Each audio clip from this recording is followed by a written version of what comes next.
আসসালামু আলাইকুম আফারা দাদরা ভাইজানেরা মুই কইলো আইয়ে পড়ছি তোমাকে একটা ফাটাফাটি রেসিপি দেখামু হের লইগে দেখো এই যে সাদা রঙের যে কাবলি ছোলা বুট আছে হেইয়া ভিজেই থইছি 4 ঘন্টা ভিজানোর পরে এরকম এককাল ফুললে টসটসা হয়েছে লগে কয়টা ওই যে ডাবলির ডাইল দিছি ওই চটপটি বানাই যে হেইয়া অল্প কয়টা আর এই চনা বুটগুলো দিছি দিয়ে ভিজেই টিজেই ধুয়ে পরিষ্কার করিয়ে সুন্দর করে লইছি এই দিয়ে তোমাকে একটা সালাদ বানাই দেখামু বা চাট চনা চাট যেটারে কয় এর লগে আলু আর ডিমও সেদ্ধ দিয়ে থুইছি ওই ছোলা বুটের লগে একসাথে। আর এখন এই যে সালাদের প্রিপারেশনটা নিতে আসি, খুবই সুস্বাদু আর স্বাস্থ্যকর। তাই এখানে এই যে ক্যাপসিকাম দিমু আর শসা দিমু, ধনিয়া পাতা, টমেটো, পেঁয়াজ, কাঁচামরিচ এগুলো। তো ওই যে ক্যাপসিকামগুলো ছোট্ট ছোট্ট দেখো, ওগুলো আবার এই নিজেগো গাছের তো হইতে এরকম ছোট্ট দেখায়, বড় ক্যাপসিকাম না, নিজেগো গাছেই হইছে ক্যাপসিকামগুলো, এগুলো এই জন্য দিমু। এটা অপশনাল, ক্যাপসিকাম না থাকলে কোনো সমস্যা নেই। তো এগুলোরেও পরিষ্কার করিয়ে ধুইয়ে এরপর লইয়ে এসি। সব কিছু এখন পরিষ্কার করিয়ে বারবার ধুইতে হইবে, এছাড়া চলা যাইবে না, বুঝছো? তো এখানে এই আলু আর ডিম এও কিন্তু সেদ্ধ করা হয়ে গেছে ডাইলের লগে। এখন এইটারে সুন্দর করিয়া সব কুচি কুচি করিয়ে, তো এগুলো সব ওই ডাইল দিয়ে তো একটু স্কোয়ার শেপের, এই লগে এই সালাদগুলো স্কোয়ার শেপের কাটবো। তো এগুলো বিগিনার্স জন্য মুই এককালে সুন্দর করে কাটিং দিয়ে দেখাই দিতে আছি। যারা নতুন মোর এই রেসিপি চোখে পড়লে দেখকে বানাইবে হেগো জন্য এই কাটাটা দেখাইতে আছি, আর নাইলে যারা জানে হেগোটা দেখার বিষয় না। তাই মোর ভুল হয় কিনে যারা জানো হেরা দেখে কবা যে ভুল হয়েছে এইটা। তাই ভিতরের যে বিচিগুলো ওগুলো লমু না, খালি এই যে পাশের এই শশা ওই লমু আসলটু, আর ওই মধ্যের বিচিগুলো ওগুলো বাদ দিয়ে দিছি। তো এরকম স্কোয়ার শেপ করিয়ে কাটিয়ে লইছি। তো এখানে মানে একটা বড় শশার হাফ লইছি, পুরো লই নেই। আর এই ক্যাপসিকামটাও কুচাইলাম ওইরকম সবই আর কি এক সাইজে রইবে, স্কোয়ার শেপে রইবে। এই কাটিয়ে দেখাইতে আছি, যারা নতুন হেরা খেয়াল হরিয়ে দেখলে পারবা। তা ওই ক্যাপসিকাম কাটা হয়ে গেছে, এখন ধনিয়া পাতা কাটতে আছি। ধনিয়া পাতা যদি সিজনে থাকে দিতে পারবা, না থাকলে তো আর দিতে পারবা না, এটা অপশনাল। এটা আর কি গ্রানটা সুন্দর হয়, আবার কালারটাও দেখতে ভালো দেখায়, এই জন্য ধনিয়া পাতাটা দেওয়া।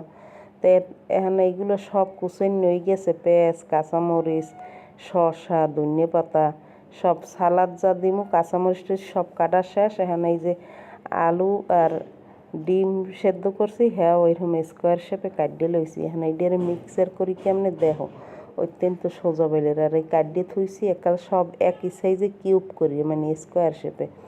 তেন মশলার মধ্যে লইছি কি বিট লবণ আর চাট মশলা, আর উপরে গার্নিশ করার লাগে ফুচকা বাজ্যে লইছি। এতে পুরি বা পাপড়ি এগুলোও দিতে পারো বাজ্যে, এগুলো যার যার কি ঘরে আছে। তাই মোর রেডিমেড ফুচকা ঘরে আনলে হেয়ে দেয়া উপরে ভাঙ্গে দিয়ে দিমু। তাই এই যে ডাইলগুলো হিজানের পর এই পর্যায়ে বেশি নরমও না আবার বেশি শক্তও না, মাঝারি আছে থাকবে জিনিসটা আর কি। লবণ দিয়ে খালি সেদ্ধ করছি, 5-7 মিনিট সেদ্ধ করলেই হইবে। তাই এখন একে একে সব মিলেই দিতে আছি, ডাইল, ডিম, আলু সব কিছু। এই যে সালাদগুলো সব দিয়ে দিতে আছি, খেয়াল করে দেখো কী কী দিই। এখন এই যে চাট মশলা আর বিট লবণটা দিলে স্বাদ হয় ভালো। আর ডাইল তো লবণ দিয়ে সেদ্ধই করছি, এই জন্য আর এক্সট্রা লবণ দেওয়ার দরকার নেই। তবুও যদি কম বেশি হয় তাই এমনি সাদা লবণ দিয়ে লইতে পারো, এটা হচ্ছে তোমাকে যার যার খুশি। এখন এগুলো সব সুন্দর করে মাখাইতে হইবে আর কি, মানে সালাদগুলো আর ডাইলগুলো যেন একাকার হয়ে যায়, মিললে মিশে এরকমভাবে মাখাইতে হইবে। তাই এখানে এটার লগে টক দই দিয়ে দিব। এটা টক দইটা অপশনাল, যারা খাইবে হেরা দেবে, আর যারা না খাইবে হেরা দেবে না। অনেকে চিনি দেয়, কিন্তু মই চিনি দিব না এটার মধ্যে।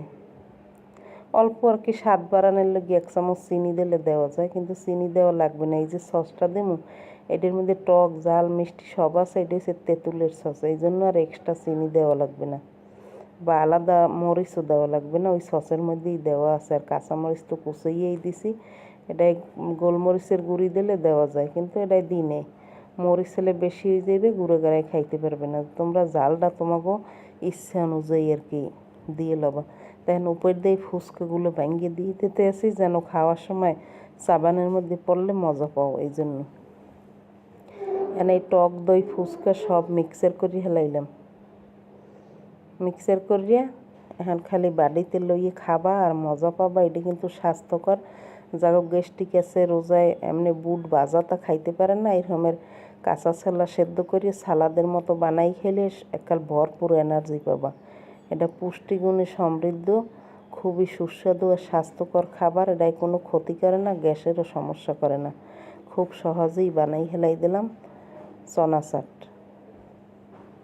বা ছোলার সালাদ, যে যেটা নাম দেয়। এগুলো কিন্তু রাস্তার পাশেও বেচে এরকমের, খুব সুন্দর করে মানুষে খায় ফাইন করিয়ে। এই যে কালারটা কেমন হইলো দেখো। ভালো লাগলে লাইক, কমেন্ট, শেয়ার আর সাবস্ক্রাইব করিয়ে পাশে থাকো, তাহলে নতুন নতুন ভিডিও তোমরা দেখতে পারবা। আর বানাইয়ে যদি কেউ খাও হলে মোরে কমেন্টের মাধ্যমে জানাইও, হলে মুই খুশি হমি। আর যদি কোনো প্রশ্ন থাকে এইটা জানার জন্য যে এইটা কী বেলের বানাইছি বা কোনো একটা জানার ইচ্ছে থাকলে কমেন্টে জানাইও। ঠিক আছে, আল্লাহ হাফেজ।